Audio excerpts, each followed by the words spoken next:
Welcome, beautiful, to your holistic and cyclical approach to life and business. My name's Leticia, and today we're diving into another of my favorite tools to use in all of my coaching and in my own life and business to understand more about who I am as a person and how I can best show up in the world, and that is human design. Now, human design is a system that tells you what your soul's blueprint is before you were even born. And so this information tells us how we were designed to show up in this world to, one, fulfill our purpose, and also how we best work and operate energetically. Now, I find that with all of my clients who start to learn about human design as we start working together, and all of the people in my life, like my friends and family, when we start to know what our human design type is, which is just a very small piece of the human design puzzle, much like astrology, like your sun sign is a very small piece of the puzzle, and then your natal chart goes through all these other parts of your chart. Human design is the same. And I find that when we simply know what our human design type is, it gives us so much permission to show up in the world in a way that feels most natural to us. But up until this point, you haven't understood that, most likely. And so what we do is we try to squeeze ourselves into a little box that we see everybody else doing, or at least that society tells us is the best way of working and operating. So today in this video, I'm going to go through the four, and actually there's four different types, but there's one type that really encompasses two different types. So I'm going to go through those 5 different energy types today and tell you a little bit about each of them. So I hope that sounds fun, and let's dive in. So if you haven't yet got your human design chart, you can get that for free. You can go to Jovian Archive and Google Get My Chart, and then you'll be able to put in your date and place of birth and the time of birth. Now, yes, it does need to be accurate because it can change depending on the minutes. So go and find out what your time of birth is, and go and get your chart and find out what your human design type is. So first of all, let me tell you the 5 different types. There's a manifestor, a generator, a manifesting generator, and these two are usually put in the same category, but I'm going to talk about them separately today. We have our projector and our reflector. So first of all, we're going to talk about the manifestor. Now, it's so beautiful because what human design acknowledges is that we aren't here to do everything alone. So each individual type has a specific purpose and function in this life. And when we're able to create a team around us that is actually drawing on all of these different types, we have this really beautiful whole team to support us in anything that we want to do. And you'll see how this comes into play by understanding each of the 5 different types. So what I love is I feel that this is a holistic approach to looking at humans, and also encouraging us to not try to do it all alone, but to make sure that we're working with people so we can draw on all of these different strengths and help us check our own blind spots. Okay, so let's now go into who the manifestor is. So the manifestor, their soul's purpose and the way that they're designed to function in this life is that they are here to create movements. So the manifestor will have really cutting edge leading ideas, and their big lesson in this lifetime is to learn to trust themselves, learn to allow themselves to go against the herd, and to inform the people around them about what and why they're doing the things that they're doing, because they're here to lead us. They're here to, I guess, see opportunities for change and progress. So we want that beautiful creative mind to help guide us to whatever that next stage of evolution and progress is.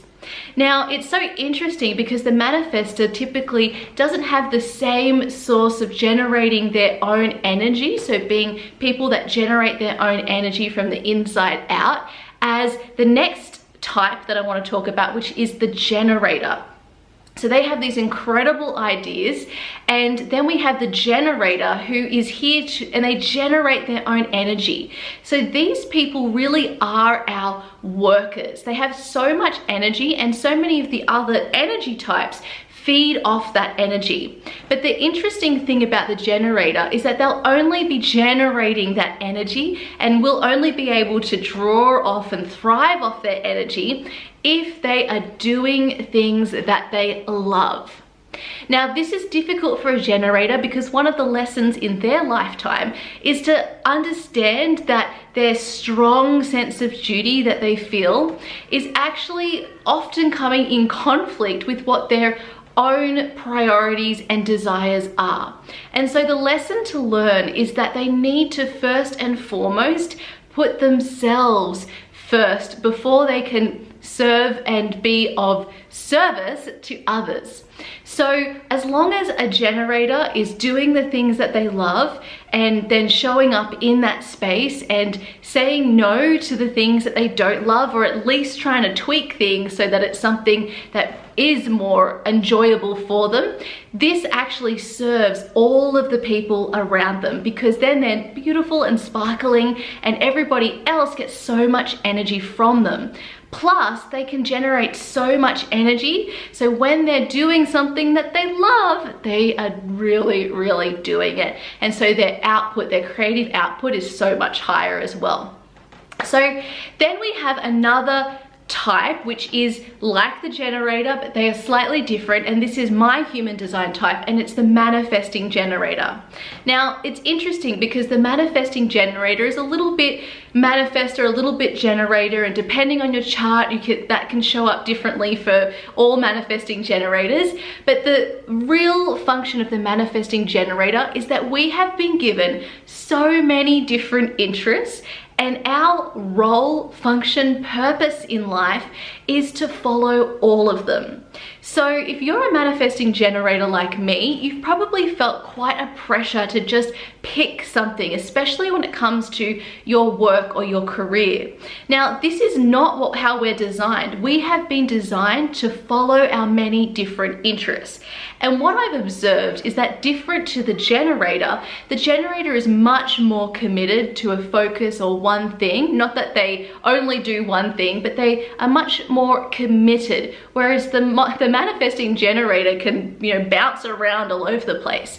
So it can seem really, really unusual to someone looking in who's not a manifesting generator. And our lesson in life is to allow ourselves to trust ourselves and those different interests, and to allow that beautiful tapestry of our own experiences to be woven together and to make sense in hindsight.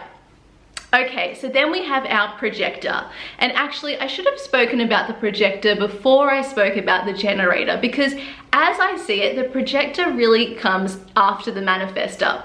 So I see the manifestor has these amazing ideas, and then we need a real leader or guide to guide people. And this is the role of the projector. Projectors have the gift of seeing. They can really see and pierce into someone's soul, and so that makes them wonderful leaders. And what's so fascinating is that actually they're the least likely to put their hands up and lead. So the projectors are also not generating their energy within them, just like the manifestor, whereas the generators and the manifesting generators, we have this big engine.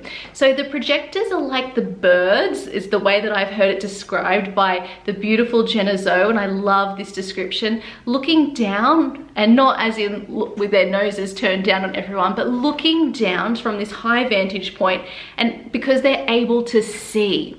So what they are here to do is to guide us, to help lead us. And so if we have like the manifestor who's coming up with these amazing ideas, it would be a wonderful person, the projector, to have them on your team, helping you to guide that movement. And then using the manifesting generators and the generators with these awesome engines producing their own energy to go out and get the work done, and to help us all create what we want. So it's so beautiful because it also takes you through all of the different stages of creativity. And then finally, and very importantly, we have the reflectors. Now, the reflectors represent such a small part of the population. I think it's like 1%. And so they're very rare, but they are so important. The reflector, what happens with them is that they absorb their environment. So for them, depending on what environment they're in, it will make them feel good or it will make them feel bad. And if there's changes within the environment, it will create changes for the reflector.